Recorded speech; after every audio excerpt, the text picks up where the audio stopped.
Jadi kita butuh uang ya, tapi uang bukan tujuan. Uang adalah bekal untuk banyak hal positif yang lain. Jangan berhenti di sana. Jadi kadang-kadang kita meleset seolah-olah uang adalah tujuan segalanya. Bahwa segalanya perlu uang mungkin iya, tapi tidak jadi tujuan dari segalanya uang itu. Maka kebutuhan tercukupi. Karena jangan sampai kalian nyufi, uzlah, zuhud, tapi kebutuhanmu disokong orang lain, disumbang orang lain, didukung orang lain. Kalau di satu hadis ini yang ditegur oleh Rasulullah. Karena ada cerita Rasulullah menegur seorang sahabat yang ibadah terus di masjid. Istrinya dan keluarganya tidak diurusi. Sampai satu ketika Rasulullah bertanya pada istrinya sahabat ini, lah kebutuhanmu sehari-hari yang memenuhi siapa? Jawab istrinya, kebutuhan sehari-hari yang memenuhi kakak saya, jadi saudaranya. Terus Rasulullah bilang, kakakmu lebih baik daripada suamimu.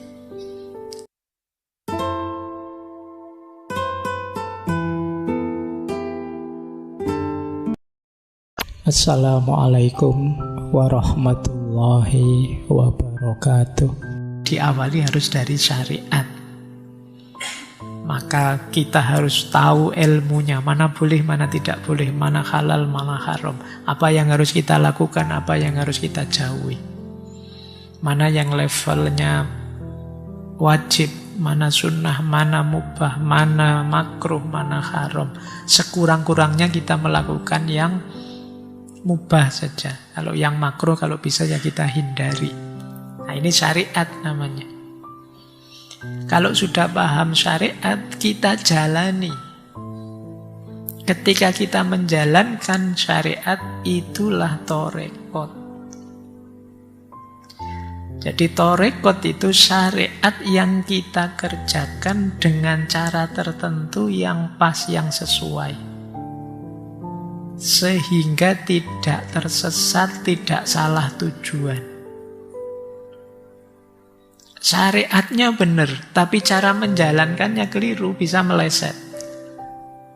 Sholat yang tujuannya tidak Allah, puasa yang pamrihnya hanya diet saja misalnya.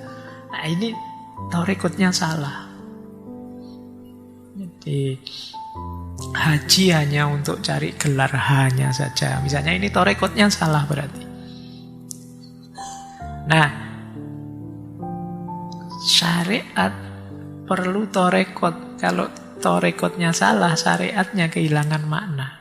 Ikhtiar menempuh jalan torekot itu kalau dalam tasawuf kan kita kenalnya suluk. Disinilah kita mulai memasuki ilmu batin. Disinilah diatur syarat-syarat perjalanannya. Nah ini nanti kita kenal. Ikhlas, muraqabah, merasa diawasi Allah, muhasabah, introspeksi terus, tajarrud, melepaskan diri dari dunia, hub, cinta pada Allah. Mari sholat yang khusyuk. Nah khusyuk itu torekotnya. Mari puasa sambil mengendalikan diri, torekotnya. Jadi torekot itu jalan yang kita tempuh untuk mewujudkan syariat. Nah, awas keliru, orientasinya awas salah, awas sesat. Jangan salah niat, salah tujuan, harus ikhlas dan lain sebagainya. Ini torekot. Makanya kalau kita masuk torekot itu dikasih petunjuk oleh mursyidnya, ini dilakukan, ini jangan dilakukan, caranya begini, niatnya begitu dan lain sebagainya. Itu torekot. Kalau torekotnya sudah benar, kita akan sampai pada hakikat. Hakikat itu kebenaran yang sejati, yang mutlak, akhir dari perjalanan torekot.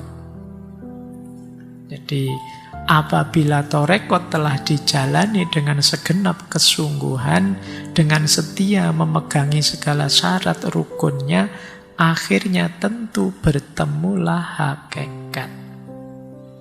Cirinya apa bertemu hakikat itu? Ada unsur kasyaf. Kasyaf itu muncul kesadaran, terbuka rahasia yang menyelubungi di antara kita dengan Dia, dengan Allah. Cirinya kasyaf itu atau rasa tadi, hijab antara kita dengan Allah terlepas. Jadi kita merasa dekat dengan Allah, merasa Allah hadir dalam diri kita, merasa bahwa hidup ini sementara fana. Ini rasa yang muncul dalam diri kita, itulah kita sedang menemukan hakikat. Ya. Baik. Setelah muncul rasa hakikat, pada akhirnya kita akan mencapai namanya ma'rifat. Ma'rifat itu puncak pengalaman dari syariat, thariqat, dan hakikat.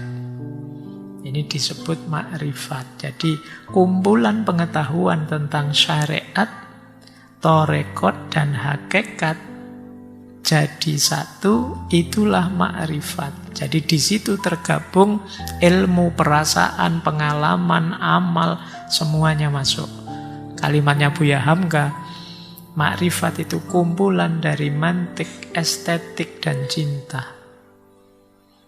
Jadi kalau kita sudah bisa merangkum syariat, berjalan dengan benar dalam thariqat, dan merasakan hakikat, pada akhirnya rangkuman puncak dari semuanya, kita akan mencapai ma'rifat.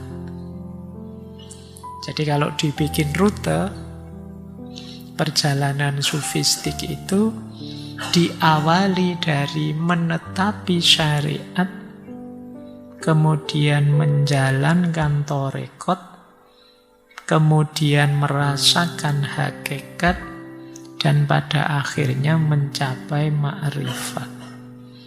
Nanti kita jelaskan satu-satu. Ambil nafas dulu.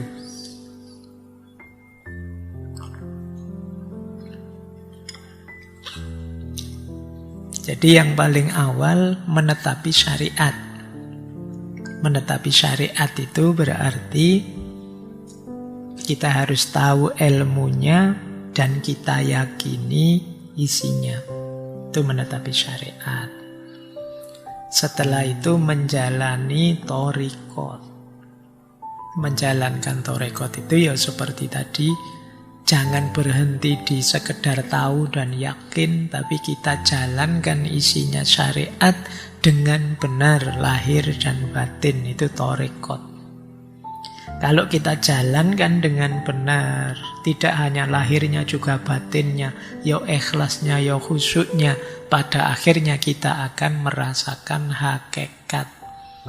Disitulah beragama jadi nikmat. Ibadah itu rasanya luar biasa. Kenapa?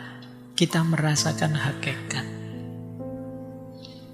Dan kalau sudah sampai di hakikat, puncak rasa, kita akan sampai pada namanya ma'rifat. Di situ tergabung jadi satu antara syariat, thariqat, dan hakikat.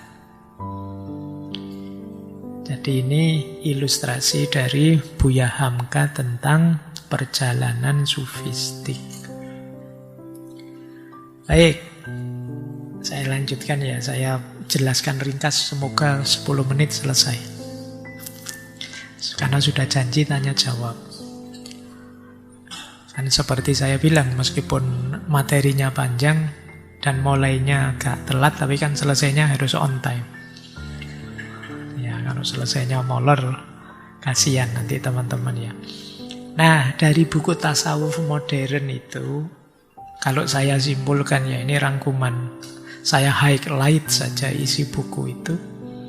Hidup sufistik yang tidak berlebihan, yang kemarin kita menyebut pakai istilah neo-sufisme, versi Buya Hamka itu seperti apa sih?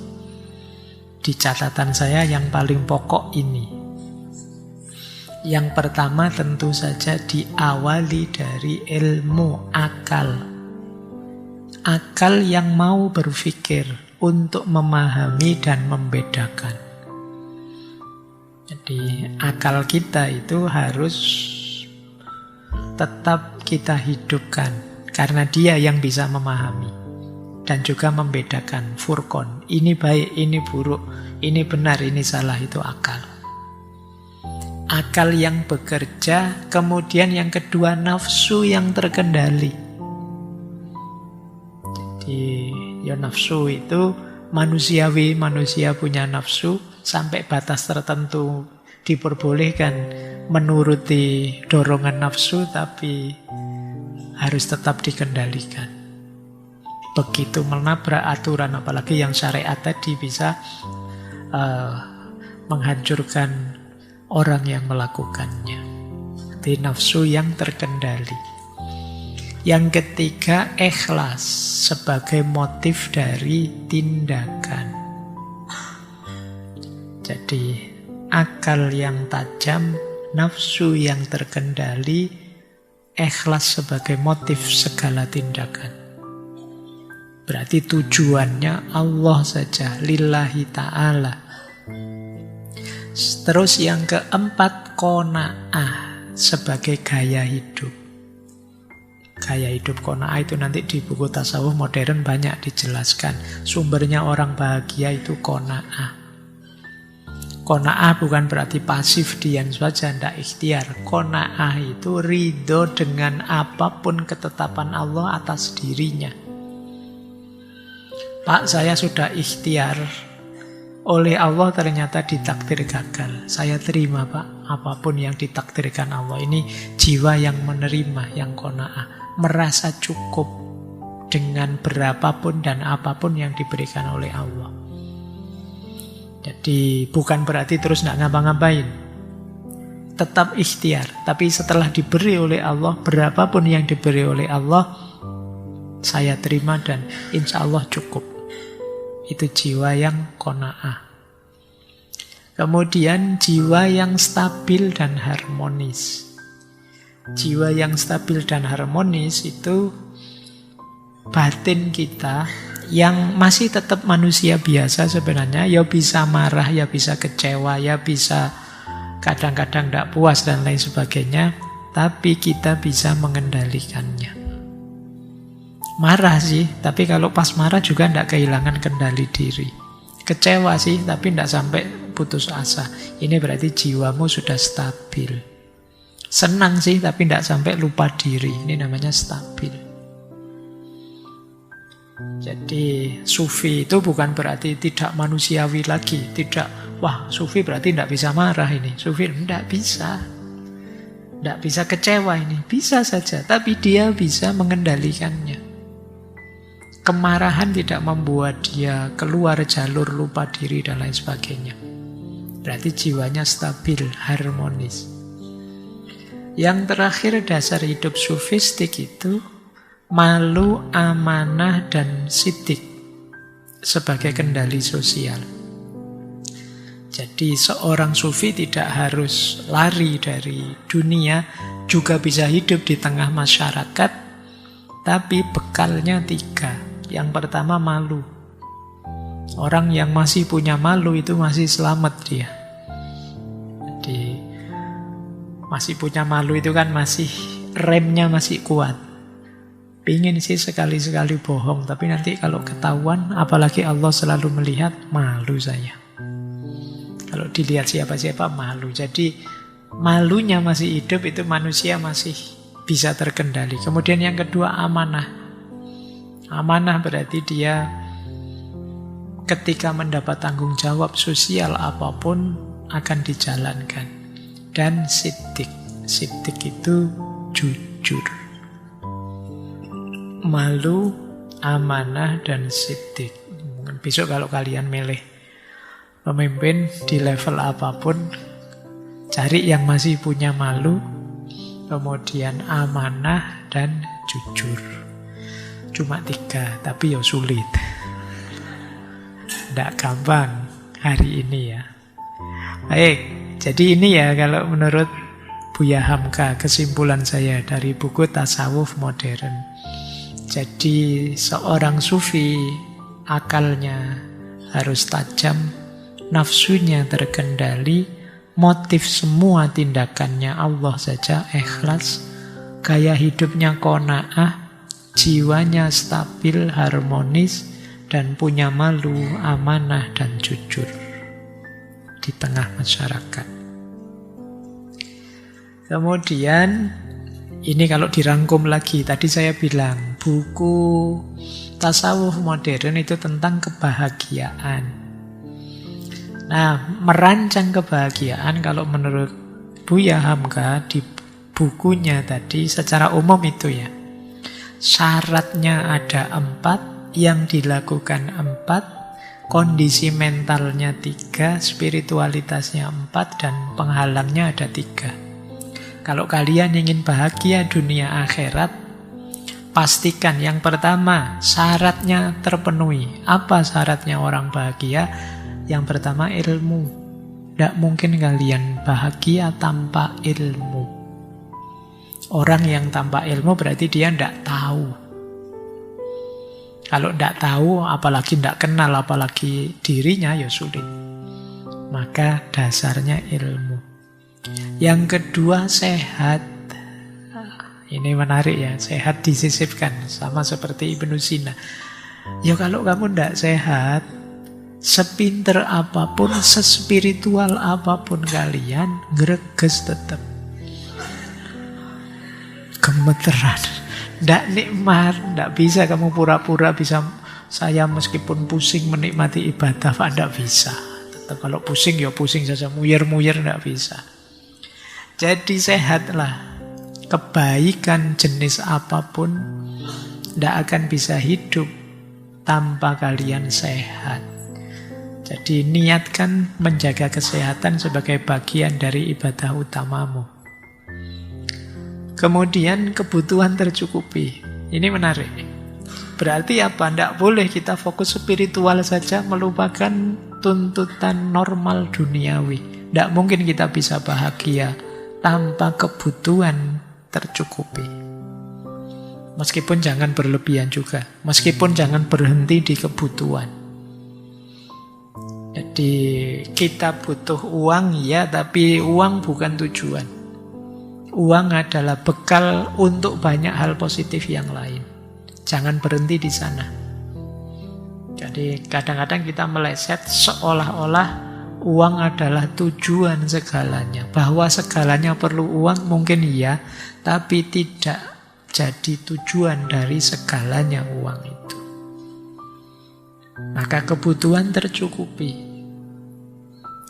Karena jangan sampai kalian nyufi, uzlah, zuhud, tapi kebutuhanmu disokong orang lain, disumbang orang lain, didukung orang lain. Kalau di satu hadis ini yang ditegur oleh Rasulullah. Karena ada cerita Rasulullah menegur seorang sahabat yang ibadah terus di masjid. Istrinya dan keluarganya tidak diurusi. Sampai satu ketika Rasulullah bertanya pada istrinya sahabat ini, lah kebutuhanmu sehari-hari yang memenuhi siapa? Jawab istrinya, kebutuhan sehari-hari yang memenuhi kakak saya, jadi saudaranya. Terus Rasulullah bilang, kakakmu lebih baik daripada suamimu. Jadi ini yang saya maksud ya. Kita punya amanah tadi loh, tanggung jawab. Penuhi itu. Dan yang keempat, teman yang baik. Ini hubungannya dengan circle. Kalau circlemu ngaco, sulit kalian jadi sufi. Iya kan?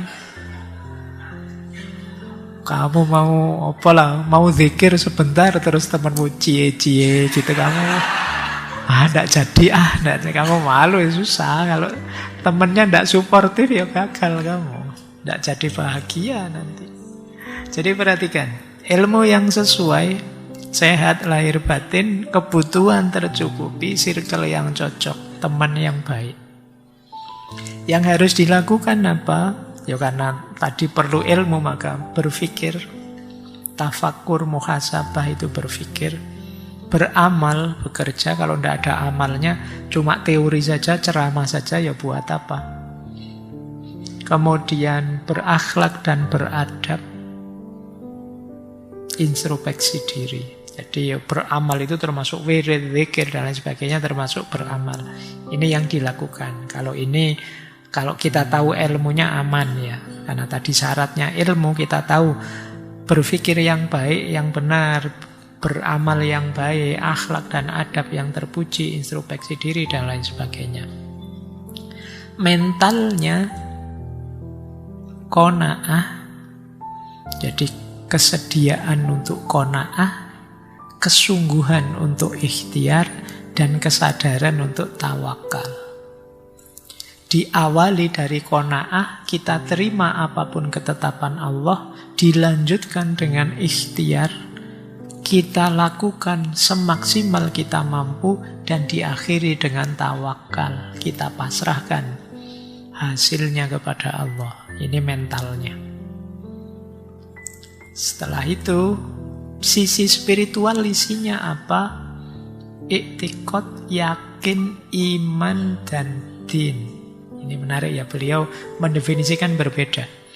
Kalau iktikad itu komitmen di awal. Saya akan, saya siap, saya bersedia, itu iktikad. Komitmen. Jadi komitmen itu yang mengikat aturannya, janjinya, itu komitmen. Nah, setelah ada komitmen biasanya terus naik kelas jadi yakin, mantep bahwa yang saya komitmen ini mesti benar.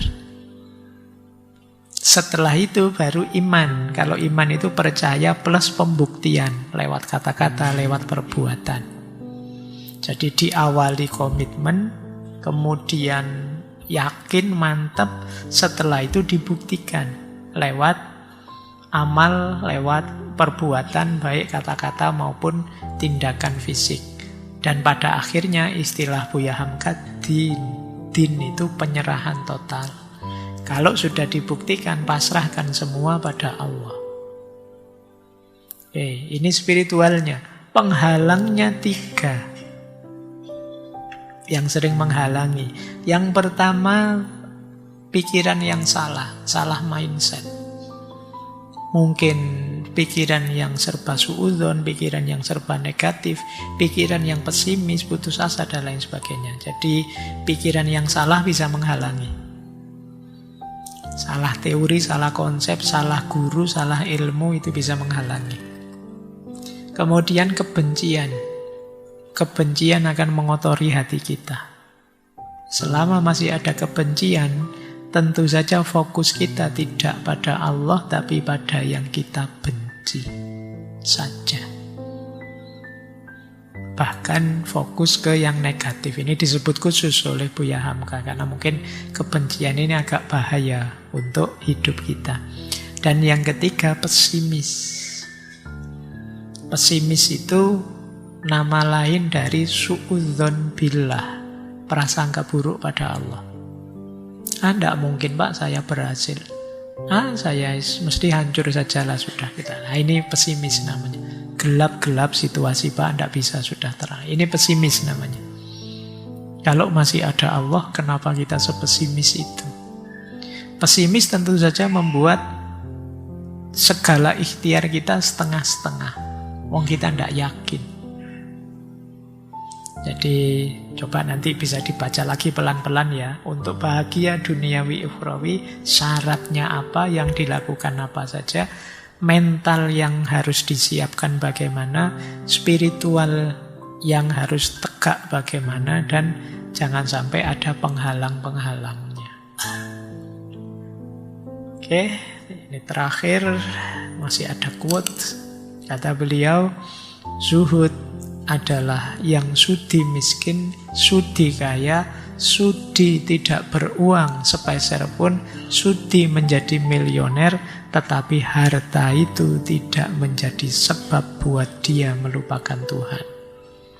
Jadi zuhud tidak berarti lari dari dunia, tidak punya apa-apa, tidak. Orang zuhud itu miskin siap, kaya siap. Tidak punya uang siap, jadi milioner apalagi siap. Tetapi harta itu tidak jadi sebab dia melupakan Tuhan, tidak membuat dia lalai. Ini jiwa yang zuhud namanya.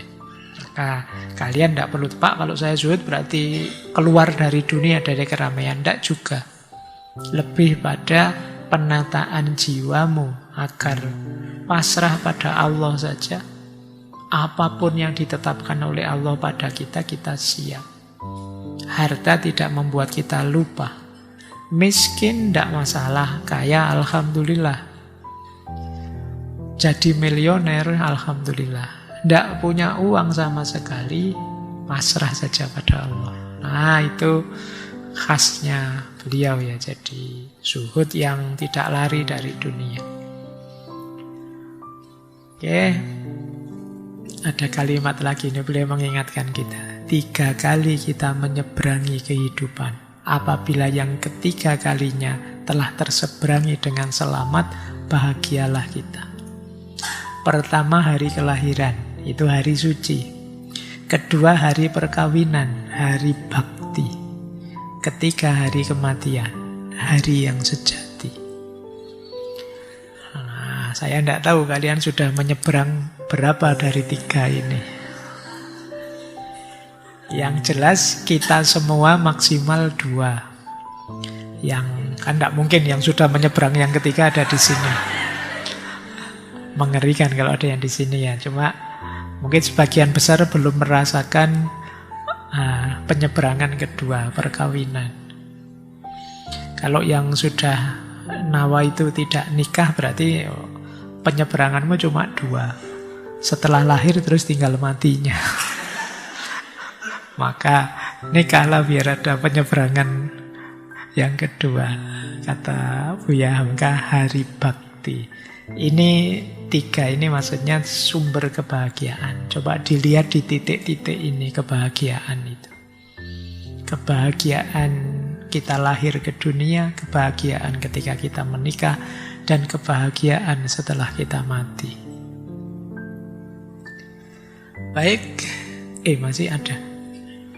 Saya bacakan ringkas.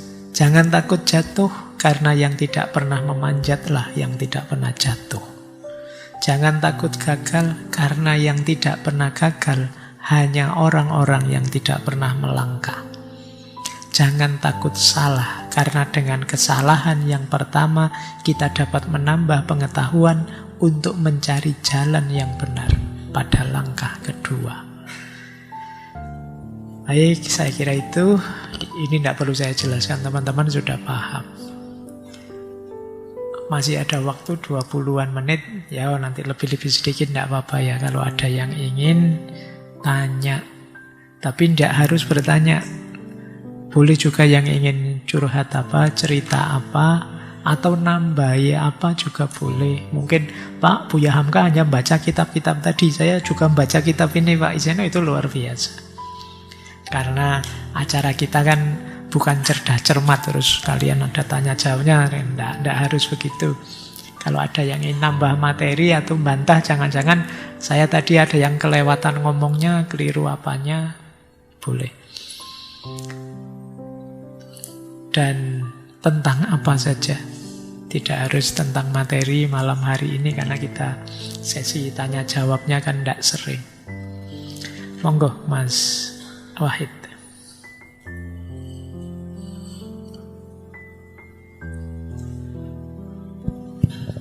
Ya, silakan langsung saja untuk yang putri 2, yang putra 2 dulu sementara.